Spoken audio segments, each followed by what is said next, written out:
as you have them as we go along, okay?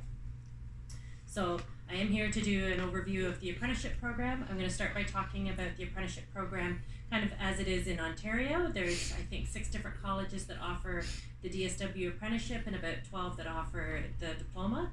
So I can talk about the apprenticeship program broadly, and then I'm going to talk more specifically about what it looks like in Fanshawe. Like I said, there's other colleges across the province that deliver the apprenticeship program. In this area, there's Humber, Mohawk, and Loyalist offers it online. But I'm going to talk about it from Fanshawe's perspective because that's where I'm from, so it is biased that way.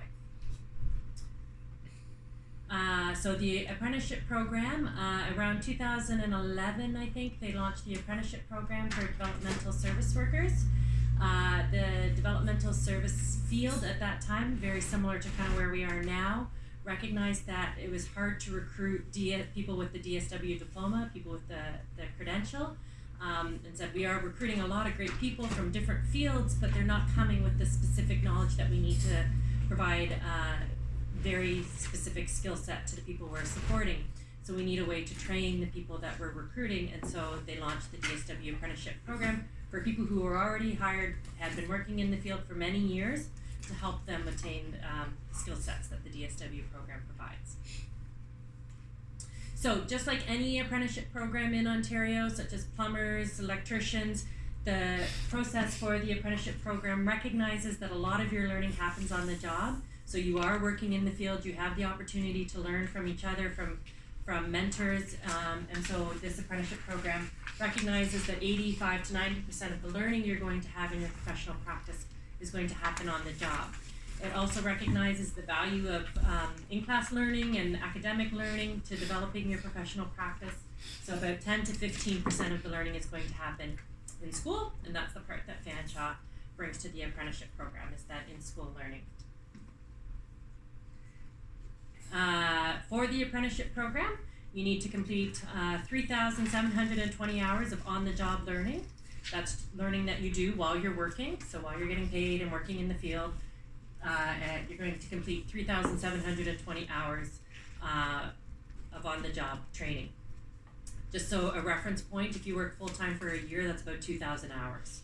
Okay, so you would need to work almost 2 years full-time to get the 3,720 hours. Oh, there is the opportunity for people who are working at multiple employers to collect them at a couple from 2 different agencies, as long as the agencies are in agreement and they are approved, or they provide this service. Like you couldn't collect hours working at a grocery store and an agency.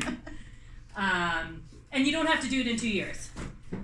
We say at Fanshawe we expect our students to complete their studies within 7 years, just to make sure that what you're learning during that time remains current. No worries. But just to give you a frame of reference.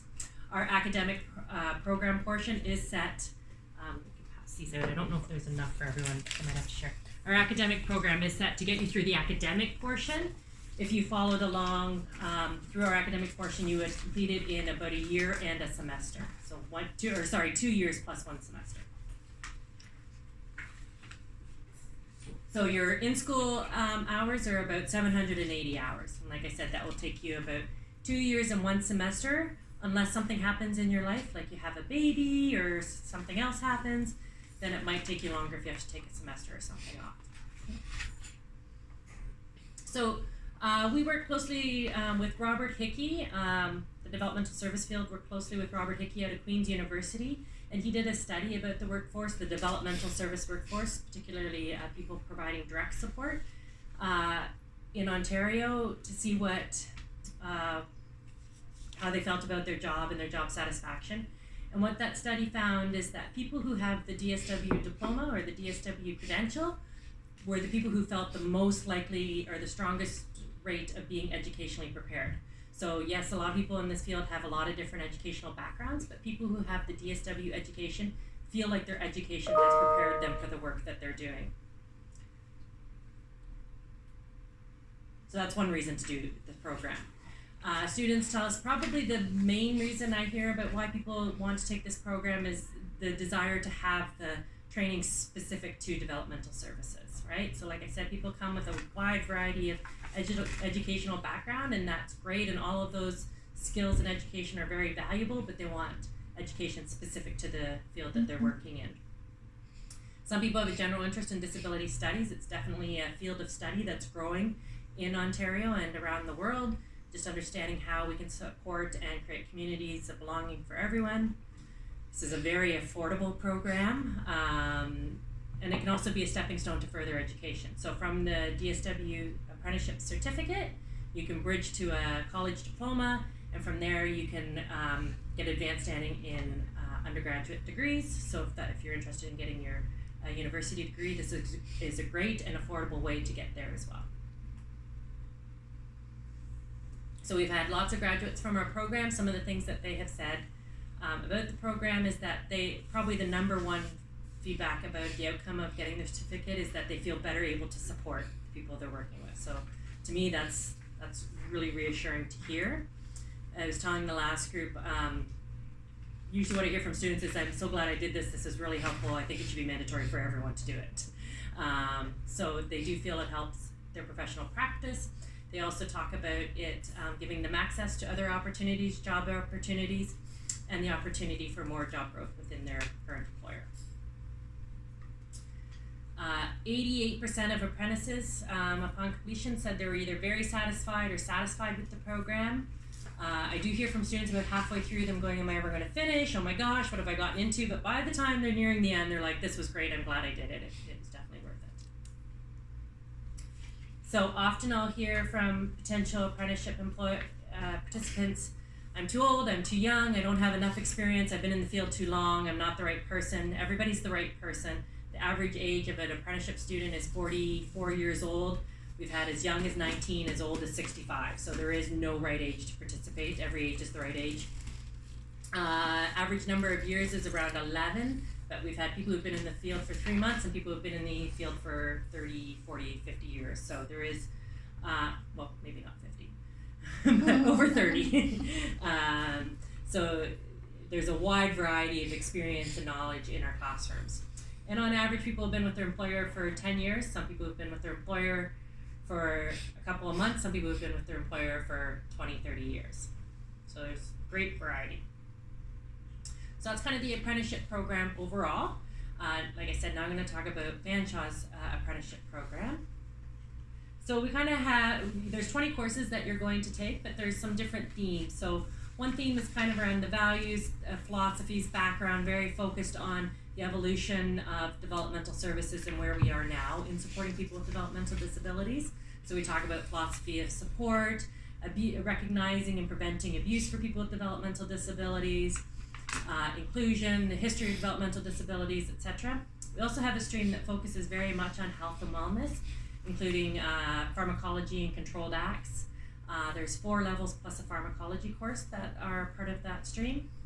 And then we have one around positive support strategies. So we have interventions 1 and 2 that look at behavior interventions. We also have a course on teaching strategies, so ways to reinforce and support positive behavior.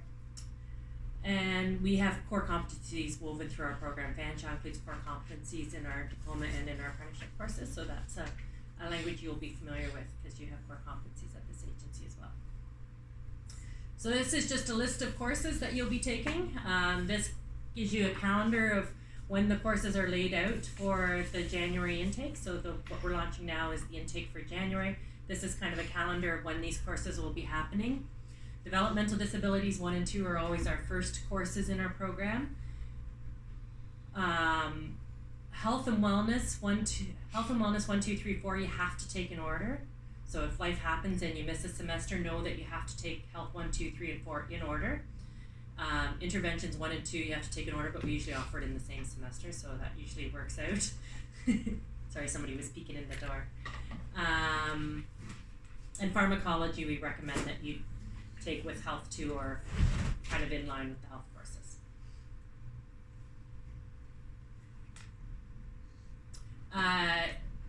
Something I don't have in here, but often it's of interest, is some students are interested in. Hi. Sorry. That's okay. How are you? Supposed to be here. Sorry, I'm late. I'm glad you're here. And I forgot to do introductions, so we'll do that in a second. We were just waiting for you. Wasn't that I forgot? Let's go with that. Sit right down here. Some students are interested in bridging. So once you complete all these courses, which is your 780 hours of academic learning, you will get your apprenticeship certificate from Fanshawe College. You will walk across the stage, everybody will be clapping, it'll be wonderful. If you would like to get your Fanshawe diploma, you need to take another 6 credits, which are a health and wellness, which is online, OGCOM, DevPsych, and then a Gen Ed, a Written Comm, and a field placement course. So you need to take those, and then you get your college diploma if that's something that you're interested in. The field placement course you will get credit for if you complete your on-the-job hours, so that one should be easy. The other ones you can take online except for OGCOM, which currently is only offered at the London campus, but that may change by 2023.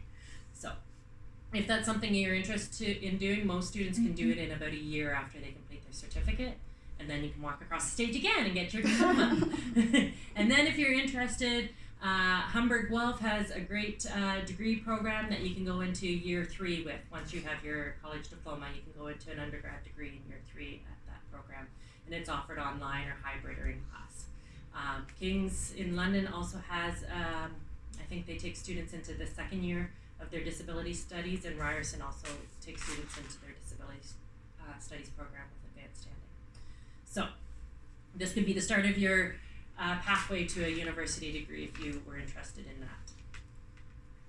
But to get your DSW Apprenticeship Certificate, these are the courses. These are the only courses you have to take, okay? So at Fanshawe, our delivery model is typically in class. With hands-on learning, we use labs, group activities, etc. We're really excited because we just got approval from the ministry, though, to offer it live streaming, which is what you would be a part of. So while we would have myself and another faculty who will be teaching it in class, and we'll have a classroom there, we'll also have cameras, and we'll be live streaming you as students into the classroom. So you'll be sitting at your computer watching.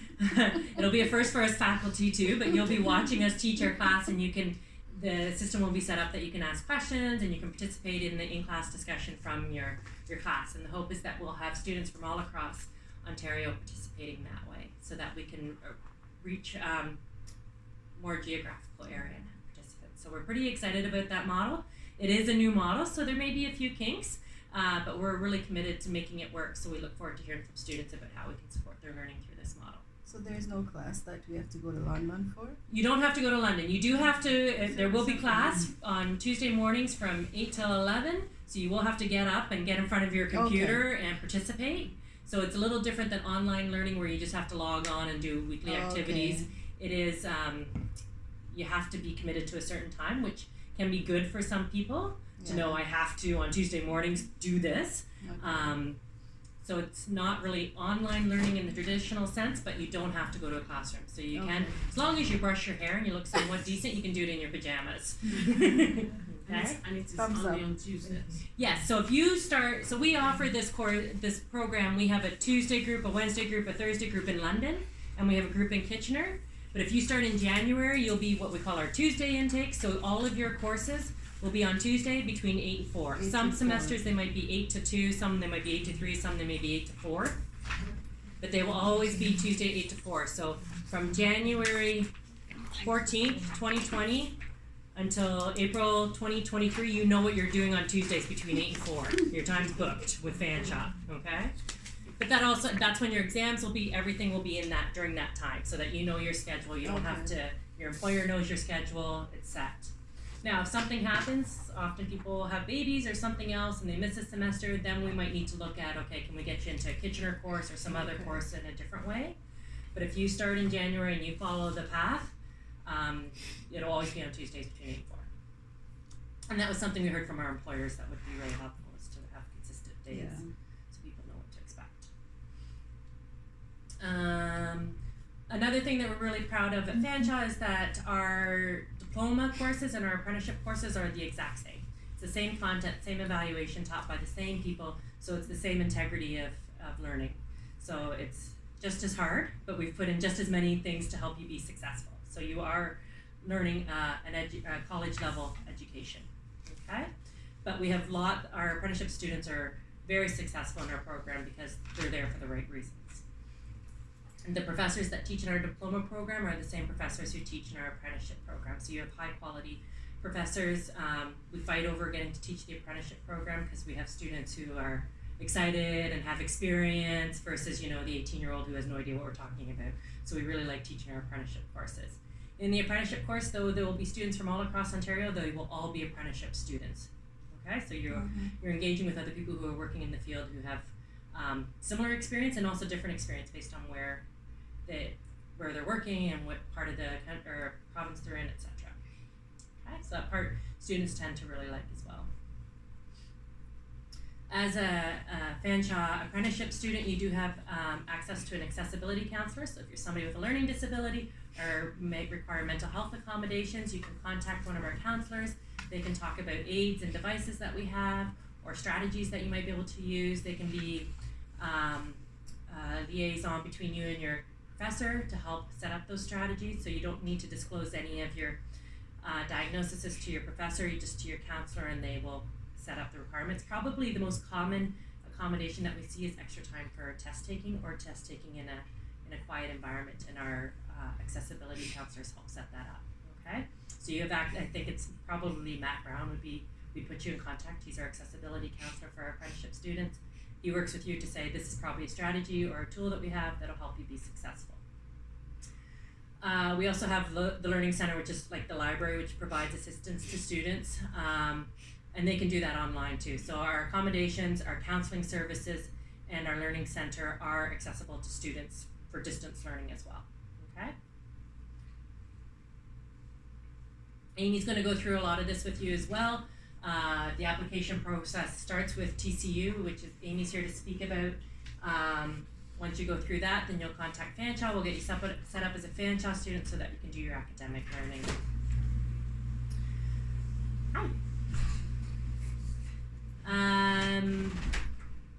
Maybe at this point we'll go around and do introductions, being as I missed that. And now everyone's here. So we'll do a quick round of introductions, just so I kind of know where people are, where they're from, that part, being as I missed that at the beginning. It's going to mess up all your recording because I keep jumping around. But It's okay. do you want to start? Yeah. I'm Jackie Payne, and I've been with Community Living North Halton for 11 years, and I currently work full-time overnights at Pine Street. I'm Andrea. I'm a member of the HR team. I helped organize this session, and I've been here for about 4 months. So I'm Brianna. I work at Community Living, obviously. I've been with Community Living for 2 years, and I work at Clay Hill. My name is Marcianne, and I've been here at Community Living for 5 years, and I'm presently working full-time temporary at CASA in Georgetown. I'm Dinah. I've been here for over 10 years, and I also work in Georgetown with CASA and Weber Drive. My name is Murphy. I've worked at Valley View and have been in this county, community living for 4 months. Brand new. You guys started around the same time? Yes, I do work at Valley View in Melton. My name's Kavina, and I've been here about 3 months, and same, I work with her in Valley. I'm Saika. I am with Community Living for the past 10 years, almost 11. I do the Rec and Leisure program with them, and I was also doing enhanced support from them, but it was done last year because of the funding. Just got hired Halton Catholic School Board. I was in a training, that's why I'm late. They had a training this morning from 9 to 4. And I was in Burlington, so Oh, you did very well. I know. You did very There well. was so much rush though, but I tried. It's good, and I'll be here after if you have questions about anything Sure. you missed. I'm Ruth, and I have been here since November, so almost a year. Has it been a good year? My name is Patrick. I work at Farmhouse, and I've been with Community for 2 years. My name is Farhanda. I work in Georgetown in the D program, and I've been here almost 14 years. Actually, 14 years, September 1st. September 1st? Yeah, that's Congratulations. That's big. Yeah. Sorry. And we have Amy from I'm TCU. Julie. I'm from the Ministry of Training Colleges and Universities, and I'll be speaking after Holly. Perfect. So one of the most important questions students have is, how much is this going to cost me? So each course is typically between $50 and $100. So you'll see in January you'll take 2 courses. So it'll be, and each of those courses I think is about $75. So it'll be about $150 for that semester. Okay, so you'll pay before you start. So probably around December you'll pay Fanshawe about $150 for those 2 courses, and then each semester you pay for the courses. The most expensive course we have at this point is Teaching Strategies. It's about $125 because it's a 4-hour, 60-hour a semester course. So most of them are between $50 and $100. Plus your textbooks. So some courses there's no textbooks, some courses you, health one, I think you buy a big textbook, but then you use it for all your health courses. A lot of textbooks you can buy used. There are some that you need to buy new because it's a workbook, so you need to fill it out. Or there's a couple that have online quizzing components and you need the code from the textbook in order to do the online tests. But there are some definitely that you can buy used. Once you complete your apprenticeship courses, all of your courses and your on-the-job training, you do qualify for a $2,000 completion grant from TCU. And students tell me that $2,000 pretty much covers the tuition that they paid for their courses in total, or it pays for a really nice cruise, whichever you want to do.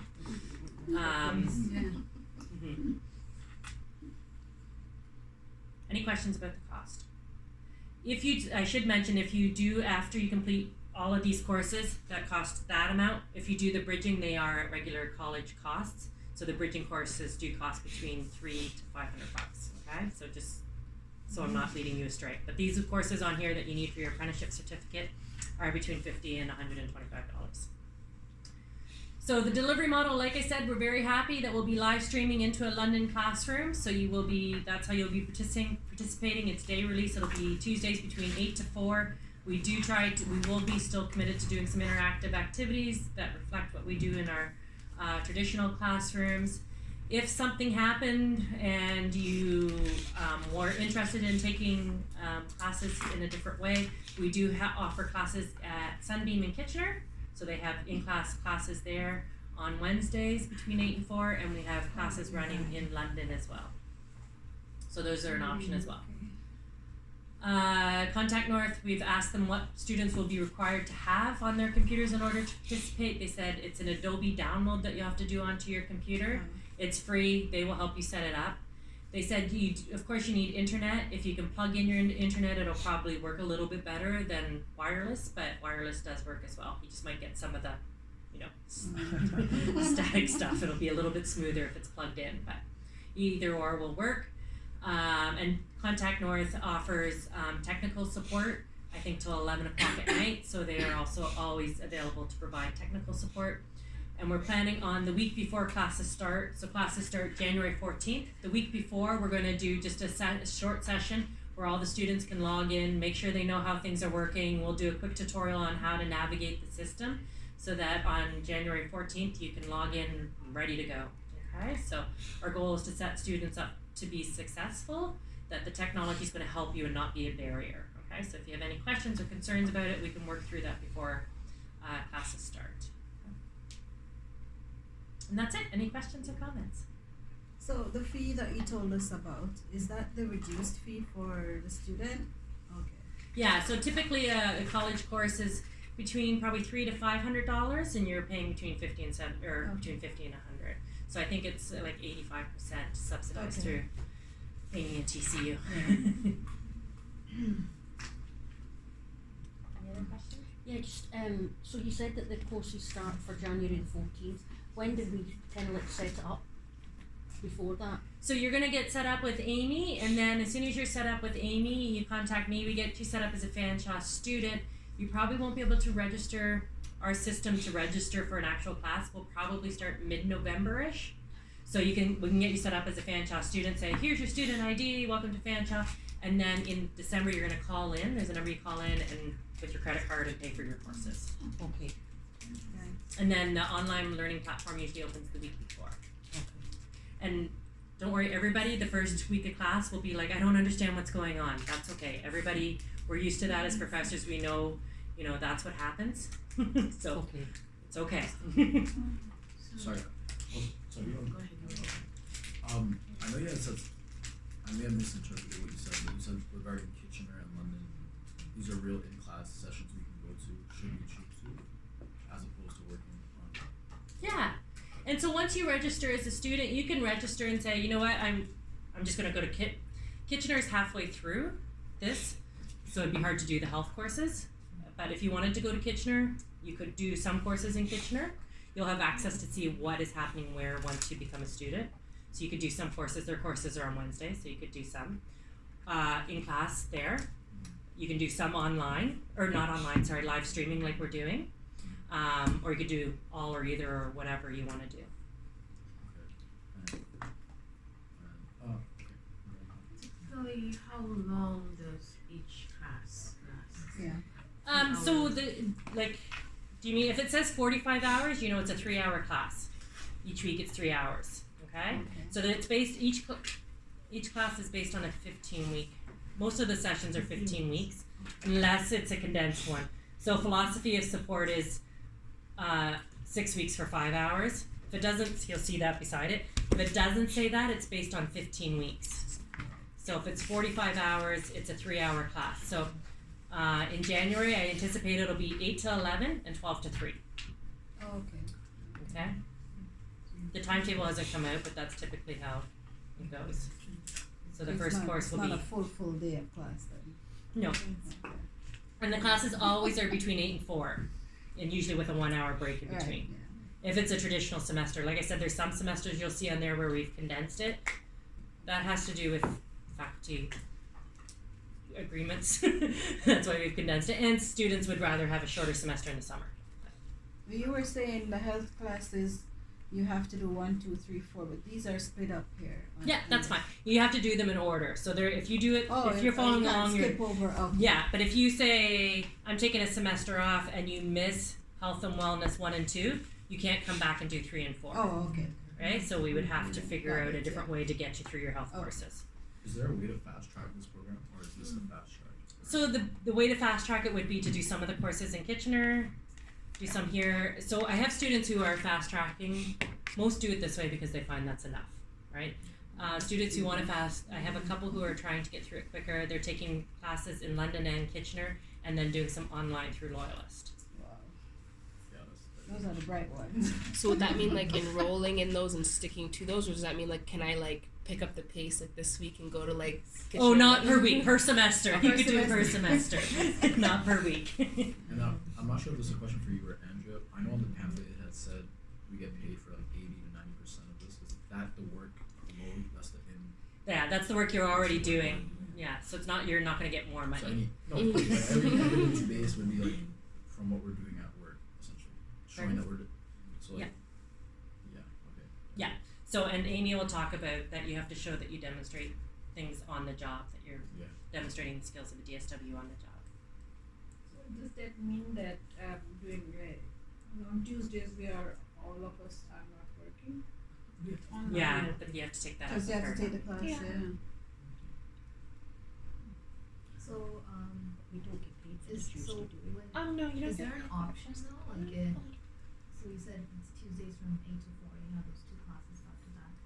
Is there an option to maybe do that class at your own time, or do you have to be there from 8 to 4? If that's the schedule.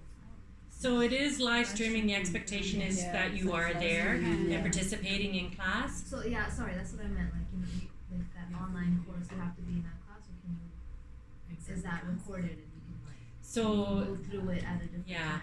So the expectation is that it's live streaming and you're participating live. Right.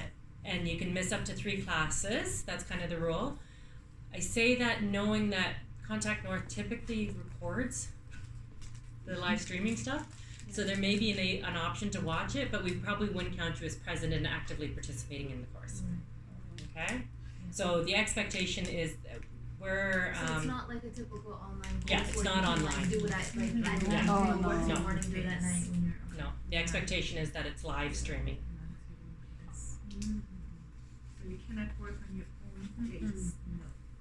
You're in school. Yeah, so the expectation is on Tuesdays you're in class. Attendance, so they're gonna report, Yeah, right? It's attendance, attendance, yeah. I guess they mark the hours there. The report, who shows up and who doesn't. Yeah, and so our professors take attendance, and if you miss more than 3, you'll get a phone call from me asking what you've been doing. No snow day. And that's because No the minute snow day.